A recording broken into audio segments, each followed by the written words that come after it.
Hello my all future doctors, आप लोग कैसे हैं? होप्स आप लोग बहुत अच्छे होंगे। मैं हूं पम्मी ओझा। तो चलिए हम आज का क्लास हम स्टार्ट करते हैं, generation and conduction of nerve impulse. उसके पहले मैं आपको एक बात बता दूं कि मैं क्लिप वाइज वीडियो बना के ऐड करती हूं क्योंकि मेरे पास टाइम की बहुत शॉर्टेज होती है। ठीक है, बहुत सारे क्लासेस लेने होते हैं। ठीक है, तो मैं आज आपको ये पढ़ाने वाली हूँ कि सेल का पोलराइज स्टेट में होना क्या होता है, डीपोलराइज स्टेट क्या होता है, रीपोलराइजेशन क्या होता है, कैसे एक इंसेक्ट आपके हाथ पर बैठता है तो हमारा न्यूरॉन कैसे रिस्पॉन्स लेता है। ठीक है, पता है जब कोई इंसेक्ट हमारे बॉडी पे बैठता है या कोई हमें पिंच करता है तो 1 सेकेंड का 1000 भाग जो होता है, पार्ट होता है, उस फ्रैक्शन ऑफ सेकेंड में हमारा जो है बॉडी रिस्पॉन्स लेता है। ठीक है, और आपको मैं बता दूं कि सेल के अंदर यदि पॉजिटिव आयंस कम है बाहर से, कितना 70, ठीक है 70 पॉजिटिव आयंस यदि कम है बाहर से अंदर, जैसे बाहर मान लो कि 170 है तो अंदर में कितना होगा 100 होगा, बाहर 0 है तो अंदर में कितना होगा -70 होगा। पॉजिटिव आयंस की जो नंबर यदि अंदर में कम होगी तो समझिए वो पोलराइज्ड स्टेट में सेल है। यदि आपका जो है सेल के बाहर पॉजिटिव आयंस कम होगा तो समझिए डीपोलराइज्ड स्टेट में है। ठीक है, और पोलराइज्ड स्टेट से सेल को डीपोलराइज्ड स्टेट में वही सेल जाते हैं जो एक्साइटेबल होते हैं। और एक्साइटेबल सेल्स कौन कौन से होते हैं? Neuron and muscular cells. ठीक है, तो चलिए आज का क्लास में स्टार्ट करते हैं। So let's begin it. Study करेंगे generation and conduction of nerve impulse. ठीक है, नर्व इम्पल्स देखिए क्या होता है मेरे प्यारे बच्चों। हम सबको पता है कि जैसे कि मान लो ये है सेल, सेल के बाहर भी फ्लूइड होता है, सेल के अंदर भी फ्लूइड होता है। ठीक है, करेक्ट। सेल के बाहर के फ्लूइड को हम कहते हैं extra cellular fluid, ECF। Cell के अंदर के फ्लूइड को हम साइटोप्लाज्म या इंट्रा सेल्यूलर फ्लूइड कहते हैं। ठीक है, हमें पता है कि सेल के बाहर वाले फ्लूइड में और अंदर वाले में बहुत सारे कटायंस अनायंस सब होते हैं, सोडियम, पोटेशियम, क्लोरीन, कैल्शियम, सारे तरह के आयंस जो है मौजूद होते हैं। ठीक है, नॉर्मली जो है सेल हमारा लगभग सारे सेल पोलराइज्ड स्टेट में होते हैं। इसका क्या मतलब होता है? सेल का पोलराइज्ड स्टेट में होना है, इसका मतलब क्या होता है? देखिए क्या होता है। नॉर्मली रेस्ट फेज में, जब रेस्ट में होता है सेल, तो क्या होता है कि सेल के अंदर का जो इन्वायरमेंट है, माहौल है, वो -70 मिलीवोल्ट का होता है। अब आपको ये समझ में नहीं आ रहा है क्या मैंने बोला?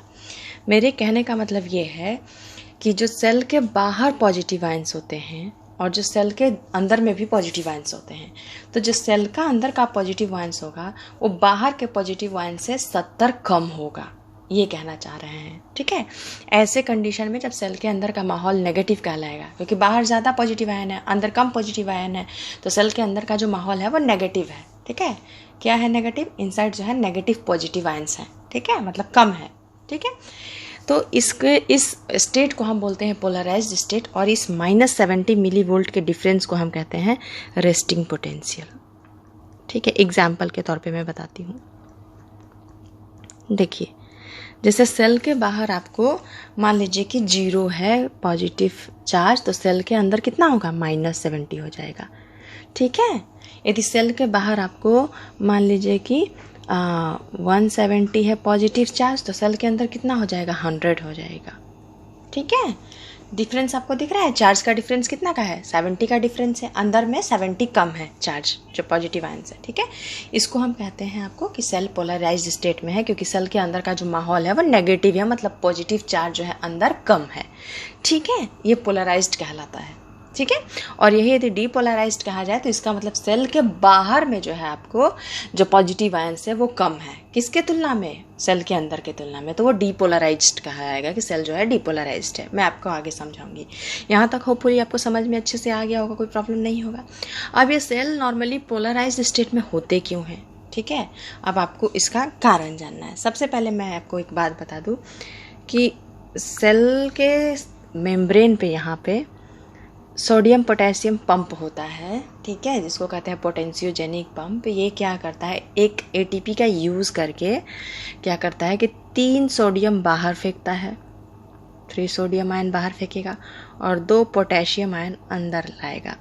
तो देखिए इसमें भी बाहर पॉजिटिव चार्ज जो है वो ज़्यादा बिल्डअप होगा अंदर के कंपैरिजन में, क्योंकि अंदर में तो 1-2 पॉजिटिव चार्ज है और बाहर में 3 फेंक रहा है, तो एक सिंगल का डिफरेंस है, बाहर में 1 ज़्यादा हो रहा है। ठीक है, एक बार ये पंप 1 ATP यूज़ करके सिंगल पॉजिटिव आयन का डिफरेंस क्रिएट करेगा, 30 बार चलेगा तो 30 का डिफरेंस क्रिएट करेगा।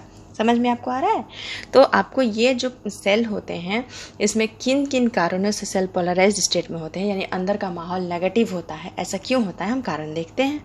देखिए सबसे पहले आपको हो गया सोडियम पोटेशियम पंप, ठीक है, इसको हम पोटेंशियोजेनिक पंप भी कहते हैं, ठीक है। इसमें क्या होता है, सेल मेम्ब्रेन में कैरियर प्रोटीन होता है जो कि यूज़ करता है एटीपी को और 3 सोडियम बाहर फेंकता है और 2 पोटेशियम अंदर लाता है, जिससे क्या होगा, सेल के बाहर ज़्यादा पॉजिटिव आयंस बिल्डअप होगा और सेल के अंदर पॉजिटिव आयन जो है वो कम बिल्डअप होगा, यानी कि नेगेटिव होगा, ठीक है।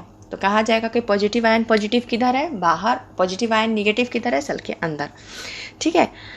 सेकंड कारण क्या है कि कुछ नेगेटिव आयन और कुछ प्रोटीन्स होते हैं सेल के अंदर, यहाँ पे कुछ नेगेटिव आयन और नेगेटिव प्रोटीन्स होते हैं जो कि सेल के बाहर नहीं जा पाते हैं। जब ये सेल के बाहर नहीं जाएंगे तो सेल के अंदर का जो माहौल है वो तो नेगेटिव ही रहेगा ना, ठीक है। तो ये भी एक मेजर कॉज है।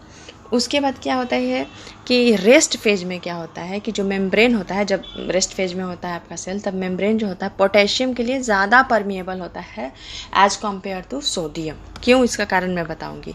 जब रेस्ट फेज में है तो यहाँ पोटेशियम जो नॉर्मली क्या होता है कि आपको सोडियम आयन बाहर बहुत ज़्यादा होता है, आउटसाइड सोडियम अबंडेंट मात्रा में होता है और इनसाइड पोटेशियम है बहुत ज़्यादा होता है, ठीक है, बहुत ज़्यादा होता है। तो मेरे प्यारे बच्चों क्या होता है कि नॉर्मल फेज में क्या होता है कि आपका जो सेल मेम्ब्रेन है ये पोटेशियम के लिए काफ़ी ज़्यादा परमिएबल होता है एज कम्पेयर टू सोडियम, ठीक है, समझ में आ रहा है। अब देखिए मेरे प्यारे बच्चों, ऐसा क्यों होता है मैं आपको बता रही हूँ। देखिए 4 तरह के चैनल होते हैं सेल मेम्ब्रेन पे। मान लीजिए ये है सेल मेम्ब्रेन, ठीक है।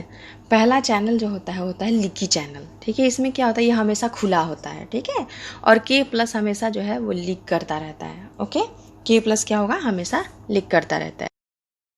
हाँ थे बच्चे, हाँ, पहला हमने पढ़ा है आपको लीकी चैनल्स। ये क्या मैंने बोला कि हमेशा खुले रहते हैं और K+, यहाँ पे मान लो कि मैं कुछ चैनल्स बना लेती हूँ, ये है K+ का लीकी चैनल, ठीक है, यह है K+ का लीकी चैनल। ये बहुत ज़्यादा होते हैं सेल मेम्ब्रेन में कंपेयर टू सोडियम के। इसमें सोडियम का भी हम बना लेते हैं, मान लो सोडियम का बहुत कम लीकी चैनल्स होता है, ठीक है। तो क्या होता है, नॉर्मल स्टेज में जो है K+ अंदर में आपको पता है बहुत ज़्यादा होता है पोटेशियम आयन, बाहर में सोडियम होता है बहुत ज़्यादा।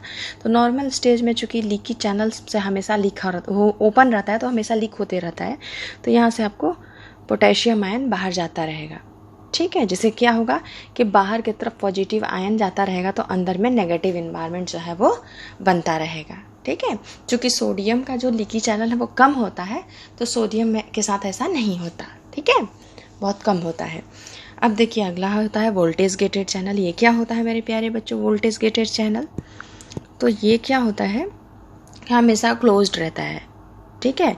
जितना भी गेटेड चैनल लगा ले तो समझ लो हमेशा क्लोज रहता है, ठीक है। किसी सर्टेन कंडीशन में वो ओपन होगा एज अ गेट होता है, ठीक है। वो ये कब ओपन होगा, ओपन व्हेन वोल्टेज चेंज्ड।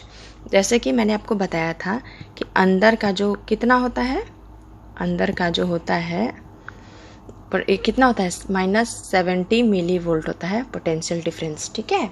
ये जब चेंज हो जाएगा ना, डिफरेंस -70 से ये चेंज होगा तो उस टाइम में ये जो होता है वोल्टेज गेटेड चैनल जो है वो ओपन हो जाते हैं, ठीक है। उसके बाद क्या होता है, थर्ड होता है मैकेनिकल गेटेड चैनल, ठीक है। ये भी हमेशा गेटेड चैनल लगा है मतलब हमेशा क्लोज्ड होगा। और ये कब ओपन होगा, जब सेल के ऊपर किसी तरह का मैकेनिकल प्रेशर पड़ेगा, ठीक है। किसी तरह का इस सेल के ऊपर मैकेनिकल प्रेशर पड़ेगा तब क्या होगा मेरे प्यारे बच्चों कि यहाँ पे जो भी आपको मैकेनिकल गेटेड चैनल है वो ओपन होंगे, ठीक है, बाहर से जब कोई प्रेशर पड़ेंगे। फोर्थ होता है लाइगैंड गेटेड चैनल। ये क्या होता है, ये भी गेटेड है तो हमेशा क्लोज रहेगा। कब खुलेगा, जैसे कि मान लीजिए ये है आपका सेल, ये पे है लाइगैंड गेटेड चैनल। तो जब यहाँ पे एक स्पेशल टाइप का केमिकल आकर के यहाँ पे लगेगा ना, तब जाकर के ये जो चैनल है वो ओपन होता है। Open when special chemical bind to this channel, ठीक है। तो अब चारों तरह का चैनल समझ गए। अब देखिए आपको फिर से समझा देती हूँ। सेल के बाहर जो फ्लूइड होता है उसको एक्स्ट्रा सेलुलर फ्लूइड कहते हैं, सेल के अंदर के फ्लूइड को इंट्रा सेलुलर फ्लूइड कहते हैं। और आपको आयंस भरे होते हैं इन फ्लूइड्स में, ठीक है। ये आयंस कहाँ से आते हैं, ब्लड से आते हैं, ठीक है। अब क्या होता है मेरे प्यारे बच्चों कि सेल नॉर्मली पोलराइज्ड स्टेट में होता है। क्यों होता है?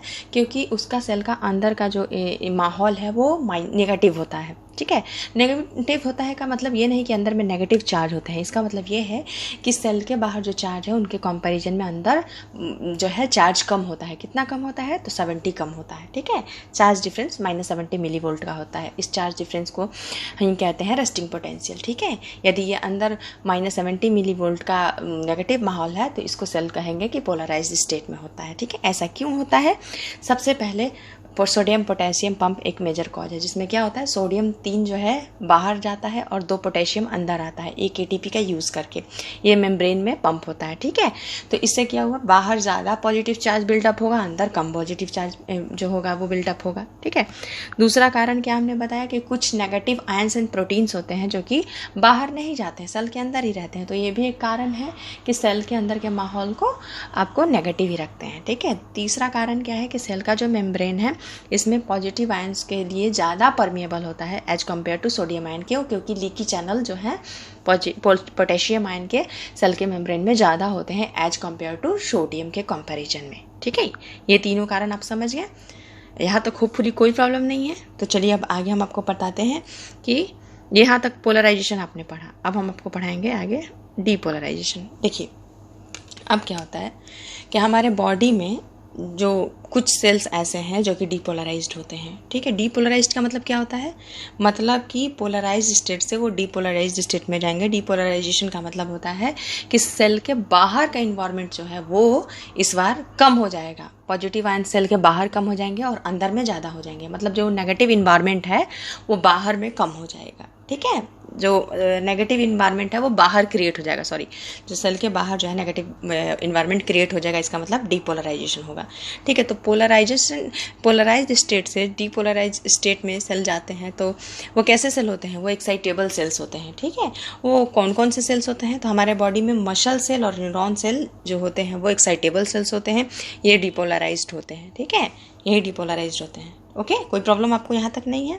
यदि न्यूरॉन डीपोलराइज्ड होंगे, ठीक है, तो ये क्या करेंगे, एक्साइट होंगे और वो नेक्स्ट न्यूरॉन को भी क्या करेंगे, एक्साइट कर देंगे। यदि आपको मसल सेल्स जो होंगे यदि आप वो डीपोलराइज्ड या एक्साइट होंगे तो क्या करेंगे, वो कॉन्ट्रैक्ट हो जाते हैं। ठीक है, अब देखिए होता क्या है, जैसे कि एक फिगर बना लेती हूँ आपको वीडियो को पॉज करके। ये मैंने बनाया आपका न्यूरॉन। अब आपको ये बताना है मुझे कि देखिए क्या होता है। जैसे मान लीजिए आपके हाथ पे कोई इंसेक्ट आकर के बैठ गया। ठीक है, उड़ते उड़ते आया, आपके हाथ पे कोई इंसेक्ट बैठा, हाथ के नीचे, हैंड के स्किन के नीचे आपको पता है वो अंदर में न्यूरॉन्स है। ये क्या होता है कि न्यूरॉन का जो डेंड्राइट है वो इसको रिसीव करता है। क्यों? क्योंकि डेंड्राइट्स के पास कुछ आपको मैकेनिकल गेटेड ऐसे सिग्नल पड़े होते हैं। ठीक है, तो क्या होता है, जैसे मान लीजिए यहाँ पे कोई आपको इंसेक्ट आया और इस पर आकर के बैठ गया आपके हाथ पे। ठीक है, जैसे ही ऊपर से प्रेशर पड़ा, चूँकि मैंने आपको यहाँ पर बताया था कि मैकेनिकल जो यहाँ मैकेनिकल गेटेड चैनल है ये कैसे हमेशा क्लोज रहते हैं लेकिन ओपन होंगे व्हेन मैकेनिकल प्रेशर जब होगा तब। तो यहाँ पे मैकेनिकल प्रेशर आया, ये जो इंसेक्ट है इस पर आकर के आपके हाथ पे बैठा, तो ये जो चैनल है मैकेनिकल गेटेड चैनल ये जो है खुल जाएगा। मैकेनिकल गेटेड चैनल ये जो है ओपन हो जाएगा। ओपन होगा तो सेल के बाहर बहुत सारा सोडियम आयन होता है, हमें पता है बहुत सारा होता है। तो क्या होगा, ये इस चैनल के थ्रू अंदर आना शुरू कर देगा और लॉट ऑफ सोडियम आयन जो है अंदर सेल के अंदर आपको आने लगेंगे। ठीक है, तो जब सेल के अंदर बहुत सारे सोडियम आयन आने लगेंगे तो क्या होता है मेरे प्यारों, सबसे पहले हम इस मान लो एक्सॉन को 3 पार्ट में हमने डिवाइड कर लिया। ये है ए, ये है बी और ये है सी। ठीक है, अभी सेल के अंदर में -70 मिलीवोल्ट का इन्वायरमेंट है, मतलब नेगेटिव इन्वायरमेंट है सेल के अंदर। ये सेल के सरफेस पे होता है। ठीक है, ऐसा नहीं कि सेंटर पे यहाँ आप समझ लेना, नहीं ऐसा नहीं होता। ये जो होता है वो सेल के सरफेस पे होता है, एकदम मेम्ब्रेन के नज़दीक होता है ये सब चीज़ जो भी होता है। ठीक है, तो क्या होता है, अभी -70 मिलीवोल्ट का जो इन्वायरमेंट है वो अब चेंज होने लगेगा। क्यों होने लगेगा कि अब पॉजिटिव आयंस अंदर आने लगा। तो पहले जो पॉजिटिव आयंस सेल के अंदर कम था वो अब धीरे धीरे बढ़ने लगेगा। ठीक है, तो -70 से कितना हो जाएगा, -70 से अभी आपको -60 होगा। जैसे ही -60 मिलीवोल्ट होगा वैसे ही क्या होता है कि यहाँ पे जो लगे होते हैं सोडियम के और पोटेशियम के जो पंप होते हैं, सोडियम के और पोटेशियम के पंप जो होते हैं मेम्ब्रेन पे लगे होते हैं, वो दोनों को सिग्नल देता है कि अब तुम लोग ओपन हो जाओ। ठीक है। तो क्या होता है कि पोटेशियम पंप थोड़ा जो है वो लेट होता है, ठीक है, मतलब लेट वो ओपन होता है, सुस्त, मतलब लेजी टिक, मेरे टिक जैसा है, ठीक है। सोडियम पंप जो है फटाफट से है ओपन हो जाता है और बाहर से और लॉट ऑफ सोडियम, मान लो ये सोडियम पंप है पीला वाला, ये सोडियम पंप है, ठीक है, ये भी सोडियम पंप है और ये है आपका पोटेशियम पंप, मैंने बना दिया ये रेड वाला। तो अभी पोटेशियम पंप नहीं खुलेगा, पहले सोडियम पंप खुल जाएगा। क्यों खुलेगा? क्योंकि -70 मिली वोल्ट से जो है वो घट करके -60 मिली वोल्ट का इन्वायरमेंट हो गया, मतलब अंदर में पॉजिटिव चार्ज जो है वो आने लगा, बढ़ने लगा। तो सोडियम जो चैनल है, वोल्टेज गेटेड चैनल सोडियम का जो वोल्टेज गेटेड चैनल है वो खुल जाएगा और बाहर से लॉट ऑफ सोडियम जो है वो आने लगेंगे आपके सेल के अंदर, ठीक है। जैसे इस ग्राफ में मैं आपको समझाती हूँ। देखिए शुरू में क्या होता है, सेल के अंदर आपको 70 मिली वोल्ट का इन्वायरमेंट है, ठीक है। जैसे ही आपको मैकेनिकल गेटेड चैनल ओपन होता है तो बहुत सारा सोडियम अंदर आने लगता है। तो क्या होता है मेरे प्यारे बच्चों कि -70 से जो नेगेटिव इन्वायरमेंट था ये घटते घटते -60 जाएगा। जैसे ही ये -60 जाएगा वैसे ही सोडियम और पोटेशियम का जो वोल्टेज गेटेड चैनल है वो ओपन हो जाएगा। मैंने आपको क्या पढ़ाया था कि जो वोल्टेज गेटेड चैनल होते हैं वो कब ओपन होते हैं, जब उनका ये जो -70 मिली वोल्ट का जो वोल्टेज है ये जब चेंज होगा तब जाकर के वो ओपन हो जाते हैं। मैंने अभी आपको पढ़ाया कि चैनल तब ओपन होता है जब ये वोल्टेज चेंज होता है। तो -70 मिली वोल्ट जो है वो चेंज हो जाता है, पहुँचता है -60 पे। तो सोडियम और पोटेशियम का जो वोल्टेज गेटेड चैनल है उसको सिग्नल देता है कि तुम लोग खुल जाओ। तो पोटेशियम वाला जो वोल्टेज गेटेड चैनल है वो अभी सुस्ताता है, लेजी होता है, वो बाद में खुलेगा। अभी पहले क्या होता है, सोडियम वाला खुल जाता है और लॉट ऑफ सोडियम अंदर आने लगता है। यहाँ एक जोन के अंदर बहुत सारा सोडियम आने लगता है। तो क्या होगा, एक समय ऐसा आता है कि जो इन्वायरमेंट है आपको पॉजिटिव हो, बढ़ते 30 तक आ जाता है, ठीक है, +30 आता है। +30 आने के बाद यहाँ पे क्या होता है, क्लोज्ड हो जाता है सोडियम आपका वोल्टेज गेटेड चैनल, ठीक है, सोडियम का बंद हो जाता है, ठीक है। तो ये -70 को हम बोलेंगे रेस्टिंग पोटेंशियल,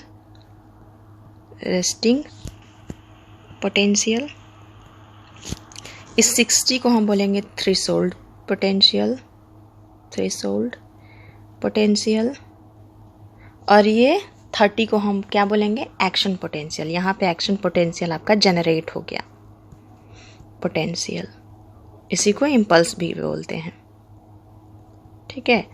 अब देखिए हमने आपको क्या पढ़ाया था, सेल के अंदर यदि नेगेटिव माहौल है तो वो पोलराइज्ड है। अब सेल के अंदर पॉजिटिव माहौल हो गया क्योंकि सेल के अंदर कितना हो गया, 30 मिली वोल्ट हो गया, ठीक है, मतलब सेल के अंदर बहुत सारे पॉजिटिव आयंस आ गए। तो अब क्या होगा मेरे प्यारे बच्चों कि यहाँ पे सोडियम चैनल जो है वो क्लोज हो जाएंगे, ठीक है। तो चलो हम सोडियम चैनल को यहाँ पे, अब जो वोल्टेज गेटेड चैनल था सोडियम का वो क्लोज कर दिया मैंने, ठीक है। अब भी यहाँ पे हो गया कितना, 30, ठीक है, यहाँ पे हो गया 30। अब क्या होगा मेरे प्यारे बच्चों, 30 मिली वोल्ट, अब ये अंदर में पॉजिटिव इन्वायरमेंट हो गया। अब ये जो यहाँ पे अंदर में सोडियम आयंस आए हुए हैं, ठीक है, यहाँ पे जो सोडियम आयंस आए हुए हैं ए सेक्शन में, ठीक है, ये सेक्शन ABC।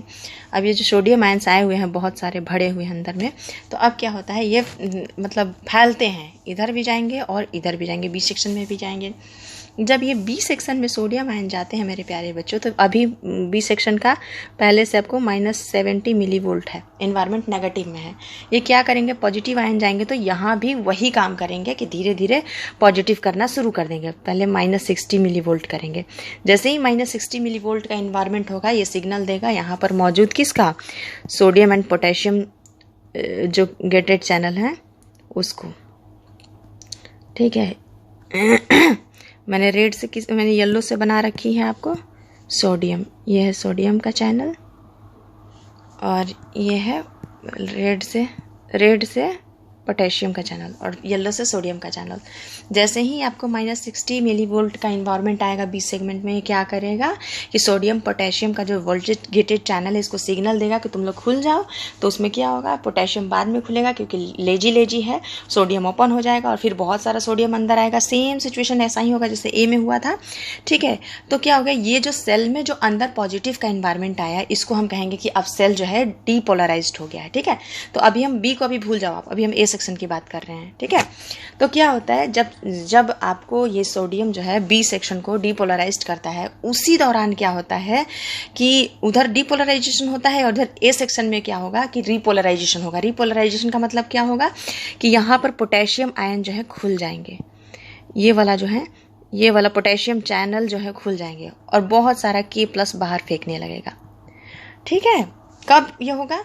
जब बी सेक्शन में डीपोलराइजेशन होगा, उस दौरान ए सेक्शन में रिपोलराइजेशन होता है। ठीक है, एक वेव चलता है, आगे आगे डीपोलराइजेशन होगा और पीछे पीछे आपको रिपोलराइजेशन होता है। इस तरह का कुछ वेव चलता है। ठीक है, तो देखिए अब क्या होगा मेरे प्यारे बच्चों, अब इस ग्राफ को देखिए। एक समय बहुत सारा आपको क्या होगा कि बहुत सारा पोटेशियम आयन बाहर की तरफ फेंकेगा। ये जो पोटेशियम वोल्टेज चैनल है, ठीक है, ओपन लेट से हुआ। हमने आपको पहले पढ़ाया था कि दोनों को सिग्नल भेजता है ये जो -60 मिलीवोल्ट का जो है आपको थ्रेशोल्ड पोटेंशियल। बट सोडियम खुल जाता है, पोटेशियम बाद में खुलता है। अब पोटेशियम खुला, सारा का सारा आपको फेंक दिया पोटेशियम बाहर सेल के।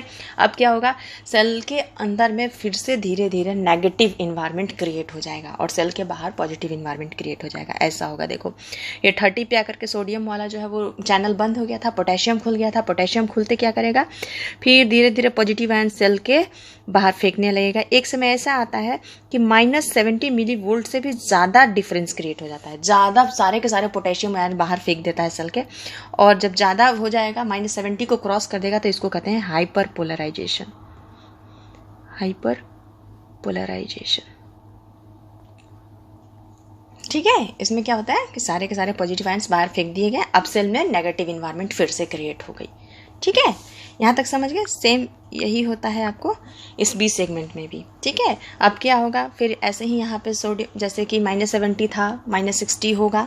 ठीक है, सेल डीपोलराइज्ड होगा। डीपोलराइज्ड होगा, उसके बाद क्या करेगा, फिर अगले सेल को डीपोलराइज्ड, यानी अगले सेक्शन को सी को डीपोलराइज्ड करेगा और ये फिर यहाँ पे रिपोलराइजेशन होगा, क्योंकि पोटेशियम जो है पंप खुल जाएगा।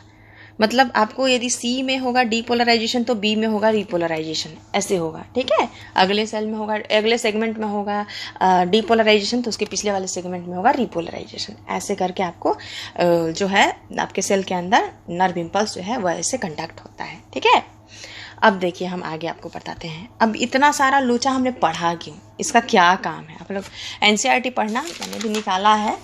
ठीक है, NCERT इतना ये सब इतना फन, ये इतना कॉम्प्लेक्स चीज़ मैंने आपको क्यों समझाया? ठीक है, आपको दिख रहा है, क्लियरली विजिबल है? देखिए सबसे पहली बात यहाँ पे एक चीज़ नोटिस करिए, क्या हो जाएगा कि बाहर में नॉर्मली क्या होता है, सोडियम बहुत ज़्यादा बाहर होता है और पोटेशियम अंदर ज़्यादा होता है। लेकिन यहाँ पे क्या हो गया है, पोटेशियम बहुत ज़्यादा बाहर हो गया है और अंदर में सोडियम है। ठीक है, ये तो उल्टा हो गया है। ठीक है, दूसरा केस क्या है कि इतना सारा ये हम डीपोलराइजेशन, ये सब रिपोलराइजेशन, ये सब हम क्यों कराए हैं, इसका कारण देखिए क्या होता है। सबसे पहले आपको बता दें कि जो अंदर में ये पोटेशियम जो है बाहर ज़्यादा हो गया है, अंदर में कम है, तो सेल के मेम्ब्रेन में जो सोडियम पोटेशियम पंप होता है, ये एक चलता रहता है पंप, आपको पता है पहले से।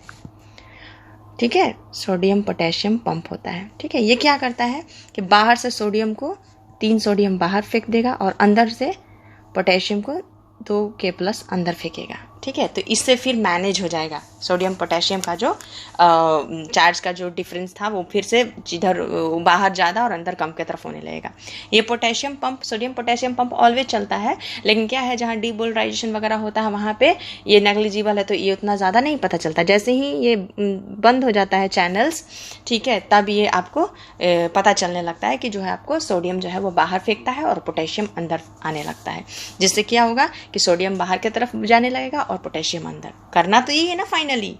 दूसरा क्या है, हमने डीपोलराइजेशन वगैरह क्यों कराया, तो देखिए जब डीपोलराइजेशन होता है तो वेव जो है डीपोलराइजेशन का, ऐसे ऐसे जो वेव है डीपोलराइजेशन का, वो पहुंचता कहाँ है आपको, इसके एंड में। किसके एंड में? एक्सॉन के एंड में।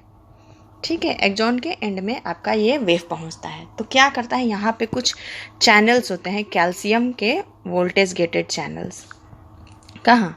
एक्सॉन के एंड पे ऐसे कुछ कैल्शियम वोल्टेज गेटेड चैनल्स लगे होते हैं।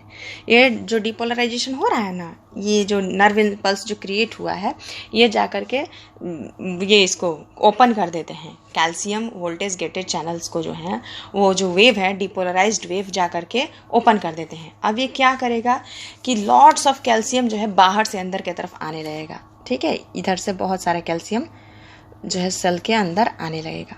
ठीक है, अब क्या होगा कि जब सेल के अंदर बहुत सारा कैल्शियम आने लगेगा तो क्या करेगा कि आपको हम पहले पढ़ा चुके थे कि सिनेप्टिकल वेसिकल्स नाम का कुछ चीज़ आपको एक्सॉन के एंड पे ऐसे होता है और इसके अंदर न्यूरोट्रांसमीटर भरा होता है।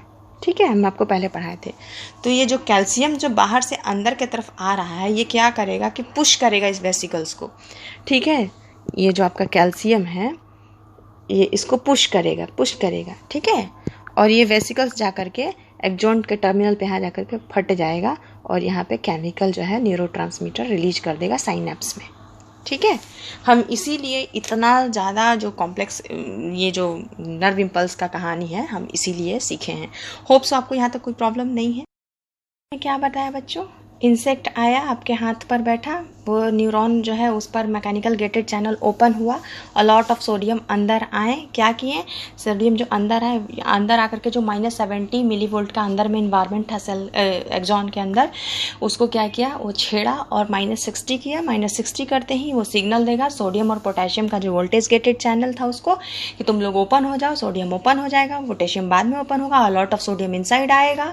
ठीक है, इनसाइड जब अलॉट ऑफ सोडियम आएगा तो अंदर में जैसे ही आपको -60 -50 इस तरीके से -60 -50, रुकिए एक मिनट, -50 40 ऐसे करते करते एक समय ऐसा आएगा कि +30 हो जाएगा। तो ये जो अंदर में जो सेल का इन्वायरमेंट है पॉजिटिव हो गया।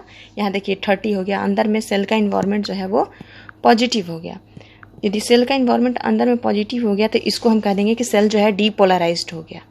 ठीक है, सेल वो जो सेगमेंट वो डीपोलराइज्ड हो गया। ठीक है, अब क्या होता है मेरे प्यारे बच्चों कि डीपोलराइज्ड हो गया, इसका मतलब सेल के अंदर का जो इन्वायरमेंट है वो पॉजिटिव हो गया। ठीक है, अब क्या होता है कि 30 पे जैसे ही पहुंचता है आपका, तो 30 को हम बोलते हैं एक्शन पोटेंशियल या फिर इम्पल्स, इसी को बोलते हैं। अब सोडियम जो वोल्टेज गेटेड चैनल है वो क्लोज हो जाएगा और क्या होगा कि जो सोडियम अंदर गया है वो अपने बगल वाले सेगमेंट में जाकर के जो -70 मिलीवोल्ट का इन्वायरमेंट था यहाँ, ये वाला, ठीक है, ये बगल वाला, इसको -70 मिलीवोल्ट का जो इन्वायरमेंट था इसको छेड़ा और -60 किया। 60 करते इसमें भी सेम होने लगा। सोडियम पोटेशियम को सिग्नल गया वोल्टेज गेटेड चैनल को कि तुम लोग ओपन हो। सोडियम ओपन होता है, अभी पोटेशियम ओपन नहीं होता है, so a lot of sodium B section में अंदर आने लगते हैं। उस दौरान क्या होता है कि ए सेक्शन का जो पोटेशियम वोल्टेज गेटेड चैनल है वो ओपन हो जाता है और क्या होता है कि अलॉट ऑफ पोटेशियम जो है बाहर निकलने लगते हैं। अलॉट ऑफ पोटेशियम जब बाहर निकलने लगते हैं तो क्या होता है कि अंदर में फिर से नेगेटिव इन्वायरमेंट जो है क्रिएट हो जाता है इनसाइड। ठीक है, और अंदर में फिर से नेगेटिव इन्वायरमेंट क्रिएट होगा इनसाइड, तो सेल को कहेंगे कि सेल जो है वो रीपोलराइज्ड हो गया। तो अगला सेक्शन में जैसे बी में मान लो आपका डीपोलराइजेशन होगा तो ए में आपका रीपोलराइजेशन होगा। ठीक है, इस ग्राफ को देखिए। ठीक है, यहाँ पे डीपोलराइजेशन हुआ, यहाँ पे आकर के सोडियम जो गेटेड चैनल है वो क्लोज हो जाएगा और पोटेशियम ओपन हो जाएगा। पोटेशियम वोल्टेज गेटेड चैनल जो है वो ओपन हो जाएगा। ओपन हो जाएगा तो क्या होगा, सेल के अंदर नेगेटिव इन्वायरमेंट क्रिएट हो जाएगा, क्रिएटेड इनसाइड। जब नेगेटिव इन्वायरमेंट क्रिएट हो जाएगा मतलब अंदर में सेल के पॉजिटिव आयंस की संख्या कम हो जाएगी। ठीक है, क्रिएट हो जाएगा तो फिर धीरे धीरे ये क्या कहलाएंगे, इतना ज़्यादा नेगेटिव मतलब हो जाएगा अंदर का इन्वायरमेंट। ठीक है, यदि 70 मिलीवोल्ट तक पहुंचा तो इसको कहेंगे कि रीपोलराइज्ड हो गया, मतलब रीपोलराइजेशन हो गया। ठीक है, और यदि 70 से कई बार नीचे चला जाता है मतलब सारे पोटेशियम आयन यदि निकल जाते हैं मतलब, तो फिर क्या होता है कि हाइपर पोलराइजेशन का स्टेट आ जाता है जब 70 को क्रॉस कर जाता है, -70 के मिलीवोल्ट को क्रॉस कर जाता है। तो ठीक है, यहाँ तक आप लोग को होप से आपको पोलराइजेशन, रीपोलराइजेशन और डीपोलराइजेशन इसमें कोई प्रॉब्लम है तो कमेंट बॉक्स में मैसेज करिए। आपको एनसीईआरटी अब आप पढ़िए क्योंकि एनसीईआरटी में बहुत हौच पौच कर दिया है और इससे ज़्यादा आपको क्वेश्चन नहीं आने वाला है। ठीक है, तो ज़्यादा भी नहीं, देखिए कि आपसे क्वेश्चन बन रहा है कि नहीं मेरे पढ़ाने के बाद। ठीक है, बच्चा जो है आपको साइनेप्स वगैरह वो मैं नेक्स्ट